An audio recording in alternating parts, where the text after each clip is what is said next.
शाम का समय था। एक धोबी और धोबन दोनों आपस में नीचे से जोर जोर से बात कर रहे थे। तो धोबन ने अपने पति से कहा, दिन गेले पारे चल। दिन गेले पारे चल हिंदी में कि भाई दिन पूरा हो गया, शाम होने वाली है, अब पार चल, नाव ले ले, वरना रात को नाव मिल पाना बहुत मुश्किल होगा। हावड़ा तब पुल नहीं था, नाव से पार होना तब पड़ता था। तो पत्नी डांट के बोली पति से, दिन गेले पारे चल। आहा, ये बात केवल कान में सुनाई पड़ी। लाला बाबू के राजा थे, ऊपर खड़े थे, तुरंत नीचे उतरे आए, दौड़े दौड़े आए, आकर के धोबन से बोले, फिर से बोल, फिर से बोल, क्या बोला तूने अभी, फिर से बोल। हम तो कुछ नहीं बोले लाला बाबू, हम तो कुछ नहीं बोले। नहीं नहीं, अभी तूने अपने पति को क्या बोला, वो बात फिर से बोल। लाला बाबू, हम तो अपने पति को कह रहे थे कि दिन गेले पारे चल, अब दिन हो गया, पार चल। इतना सुनते ही रोने लगे, खूब अश्रुपात बहने लगे, धर धर धार बहने लगी। अब बड़ी धोबन चौंक गई, पति भी उसका चौंक गया। तो धोबी बार बार उससे पूछे कि क्या बोला। बोले, मैंने तो कुछ नहीं कहा, मैंने तो यही कहा, आपको कहा, उनको तो कुछ कही नहीं, राजा को क्या कह सकते, मैंने तो यही कहा दिन गेले पारे चल। और पता नहीं रोए जा रहे। तो पूछा लोगों ने, क्या हुआ महाराज, आप रो क्यों रहे। तो लाला बाबू कहते हैं, अरे ये धोबन नहीं है, हमारी गुरु है, गुरु, ये हमसे कह रही है जिंदगी का दिन का शाम होने वाला है, अब तो पार करने का कोई उपाय कर ले, अब तो पार चल। कब पार जाएगा, कब पार करने की सोचेगा, अब तो जिंदगी कट गई है, कुछ दिनों बाद जिंदगी जाने वाली है। इतना कहते ही फूट फूट करके लाला बाबू रोए और दौड़े दौड़े वृंदावन आ गए, सब छोड़ के। कोई नया राजा वाजा नहीं बनाया, कोई राजकुमार घोषित घोषित नहीं किया, लौटकर मुड़ के नहीं देखा ऊपर की तरफ, सीधे श्रीधाम वृंदावन आ गए। आहा, आज भी रंग जी के मंदिर के पीछे उनका बनाया हुआ मंदिर है, लाला बाबू जी का मंदिर, उसका मंदिर का नाम भी है लाला बाबू जी का मंदिर, वृंदावन में। और महाराज, लाला बाबू जी का मंदिर ऐसा नहीं बना, आहा, क्या भक्ति है राजा की। लाला बाबू का मंदिर जो है, तो जब ठाकुर जी की प्राण प्रतिष्ठा हुई तो ब्राह्मणों को बुलाया, ब्राह्मणों को बुला करके आचार्यों ने प्राण प्रतिष्ठा का कर्म कांड कराया, मूर्ति में पूजन किया, मूर्ति में आवाहन किया, मूर्ति में भगवान को बुलाया। तो राजा लाला बाबू ने कहा कि हम तब मानेंगे ठाकुर जी आए हैं जब ठाकुर जी की कलाई की नाड़ी चलने लगेगी, नब्ज, तब मानेंगे ठाकुर जी आए। नब्ज कैसे चले। तो बोले, हम नहीं मानेंगे, प्राण प्रतिष्ठा हुई। और सुनो, जब तक ठाकुर जी की नब्ज नहीं चलने लगेगी तब तक हम भोजन न करें। और लेट गए बड़े बड़े विद्वान, काशी के, बंगाल के, समझा रहे, मान जाओ, ना ना ना, लेट गए। 18 दिन तक जल नहीं पिया, सूख गए, भोजन नहीं किया, सूख गए। रोज महात्मा थोड़ा थोड़ा चरणामृत दे दे, उसी के सहारे 18 दिन जी गए। 18वें दिन भगवान को भी दया आ गई, तो जो ठाकुर जी अभी भी मंदिर में बैठे ना, उनको पसीना आ गया, पसीना की बूंद गिरी। भागे भागे पुरोहितों ने पसीना की बूंद को मूर्ति से ऐसे ऐसे ठीक किया, बोले पसीना आ गया, मूर्ति में पसीना, ठंड के मौसम में पसीना। भगवान को भी पसीना आता है, कोई कठोर भक्त भर टकरा जाए तो भगवान भी पसीना फेंक देते।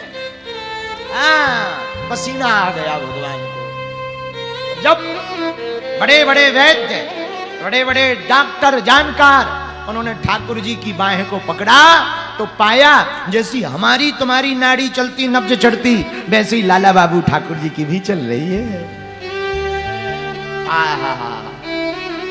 लाला बाबू, लाला बाबू, ठाकुर जी आ गए, आ गए। आहा, इतना सुनते ही लाला बाबू उठकर, राजा साहब लाला बाबू उनका भी नाम था, अपने ठाकुर जी का नाम भी लाला बाबू रखा, तुरंत उठ गए। वाह वाह ठाकुर जी, देर आए पर भले आए, आए तो यही ठीक है। ना आने से तो बेहतर है आए। तो देखो वो जब तक उस पार थे, राज सम्राट गद्दी के पास, तब तक बात अलग थी। इस पार आए तो ठाकुर जी मिल गए। आपको एक साइड होना पड़ेगा, या तो जगत की तरफ या जगदीश की तरफ। आपको एक तरफ तो होना पड़ेगा, या तो भगवान की तरफ हो जाओ या भगवान की बनाई हुई माया की तरफ हो जाओ। माया में भी रहकर भगवान को भूला नहीं जा सकता। बस माया में रहकर सावधानी ज्यादा रखनी है। माया में जो भी घटता दिखाई पड़े उसको अपना नहीं मानना, इतना समझना।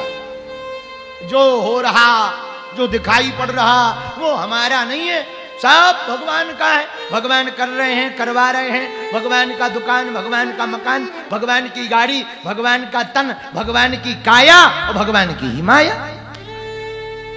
ऐसा मानकर यदि आप जी लोगे तो माया में रह करके भी भक्ति कर लोगे। माया छोड़ने की आवश्यकता नहीं है। और प्रायः हम तो माया छोड़ने की बात बोलते ही नहीं, क्योंकि हमको तो अपनी कथा में माया चढ़वाते हैं। और हम आपसे कहें कि माया बेकार है, छोड़ देनी चाहिए, हम खुद दक्षिणा लेते हैं। और खुद वो बात अलग है कि वो दक्षिणा कन्या विवाह में लगाते, कैंसर हॉस्पिटल में लगाते, बेटियों के काज में लगाते, विद्यालय गुरुकुलम में लगाते, वो बात अलग है। पर ऐसी बातें, प्रैक्टिकल बात बोलनी चाहिए। कहानी वाली बातें बोलने से फायदा नहीं होता। इसलिए माया बेकार नहीं है, माया अपनी मान लेना बेकार है। अपना तो केवल भगवान को मानना चाहिए। भगवान अपने हैं, हम भगवान के हैं, भगवान हमारे, ऐसा मान लेना चाहिए। एकमात्र भगवान अपने हैं और दूसरा हमारा कोई नहीं है, ऐसा मानकर जीना चाहिए। बोलो सीताराम। जोर से बोलो, और जोर से बोलो। हर मंदिर जाओ, सब मंदिर में जाके दर्शन करो, कोई रोक टोक नहीं। पर मंदिर में दर्शन राम जी के जरूर करो, पर राम जी की मूर्ति में भी अपने श्याम जी को ही देखो।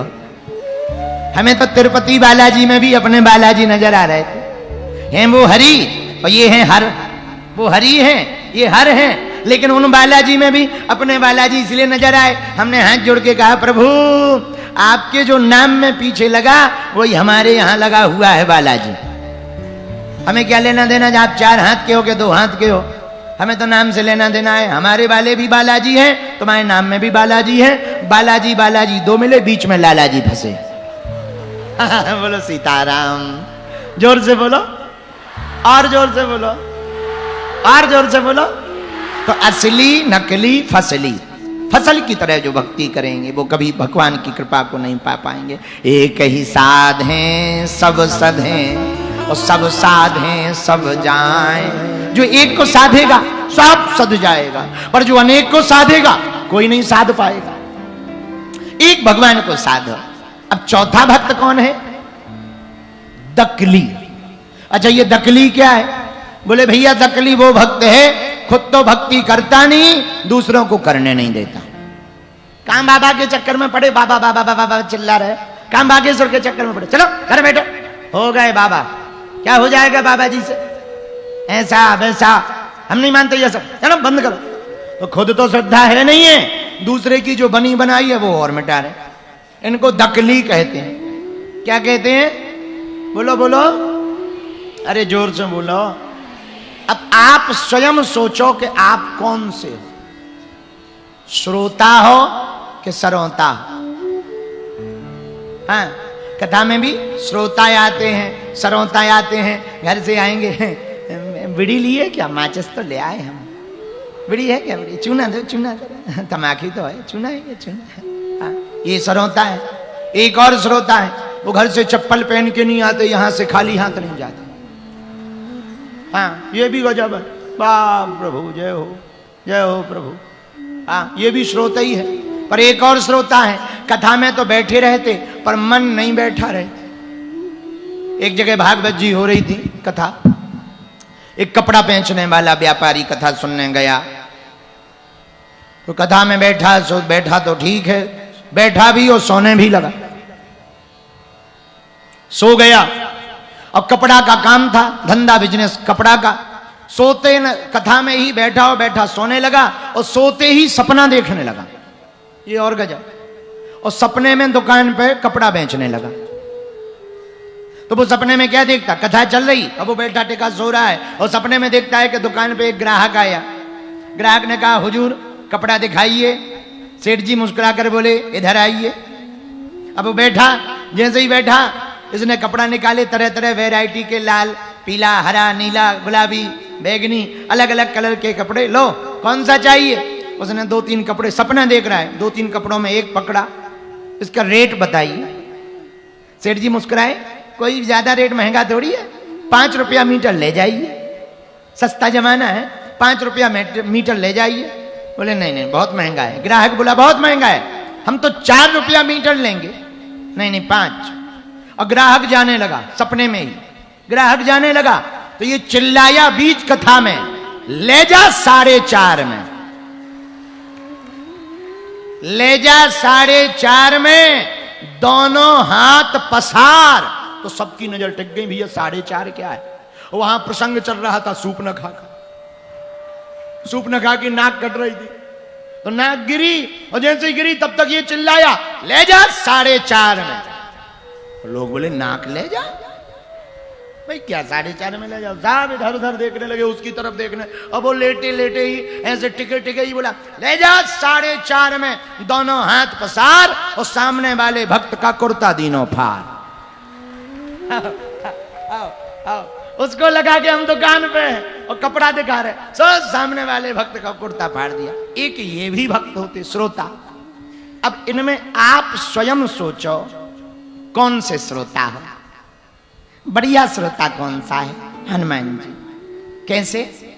ज्ञानिनामाग्रगण्यम, ज्ञानियों में अग्रगण्य होने के बाद भी हनुमान जी छोटे से छोटे कथावाचक के, जिसको कुछ भी ना आता हो, वो भी यदि भगवान की कथा कहने लगे तो उसके सामने बैठकर ऐसे कथा हनुमान जी सुनने लगते हैं जैसे हमें कुछ नहीं आता, इनको ही सब कुछ आता। ऐसे श्रोता हनुमान जी। इसलिए ऐसे श्रोता को रसिक कहा जाता है। क्या कहा जाता है? बोलो बोलो बोलो। रसिक। इसलिए हनुमान जी के लिए लिखा, प्रभु चरित्र सुनबे को राम लखन सीता। हनुमान जी कथा के परम रसिक हैं। हे प्रिय श्रोताओं, प्रिय आत्मीय जनों, भगवान की कथा रसिक भाव से ही सुनी जा सकती। बुरा ना मानना। एक बात हम बहुत विनम्रता पूर्वक निवेदन करें, आपको या तो इस तरफ रहना पड़ेगा या इस तरफ रहना पड़ेगा। बीच में रहोगे बहुत ज्यादा घाटे में रहोगे। या तो एक तरफ रहो, या तो पूरे नास्तिक बन जाओ या पूरे आस्तिक बन जाओ। पूरे नास्तिक बन जाओगे तो भी नजर भगवान की रहेगी कि ये घोर विरोधी है, और पूरे आस्तिक बन जाओगे तो भी भगवान की नजर रहेगी ये अपना है। लेकिन यदि आप बीच के बीच रहोगे तो ना भगवान की नजर पड़ पाएगी ना कुछ। इसलिए मेरे पागलों, हम आपसे निवेदन करना चाहें, या तो इस तरफ हो जाओ, या तो केवल जगत के हो जाओ तो ठीक है, या केवल जगदीश के हो जाओ तो ठीक है। पर कोई कहे कि हमको तो दोनों का बनना है, तो दोनों का भी बना जा सकता। बोले कैसे? बोले बाहर से संसार के हो जाओ, अंदर से परमात्मा के हो जाओ। इतना सा सुधार करो तो भगवान के भी हो जाओगे। भैया भगवान के हो जाने का मतलब है भगवान के बन जाना। जैसे राम जी के लिए अक्सर कहते राम जी बन गए। बोले राम जी बन ना जाते तो ना बन पाते, वो बन गए तो बन गए। वैसे ही भक्तों के लिए भी है, वो यदि भगवान के बन जाएंगे तो भक्त भी बन जाएंगे। पर भगवान के बन नहीं पाएंगे तो बन भी नहीं पाएंगे। बोलो सीताराम। जोर से बोलो, और जोर से बोलो। एक बात और सुनो, इस पार या उस पार, एक पार तो रहना पड़ेगा।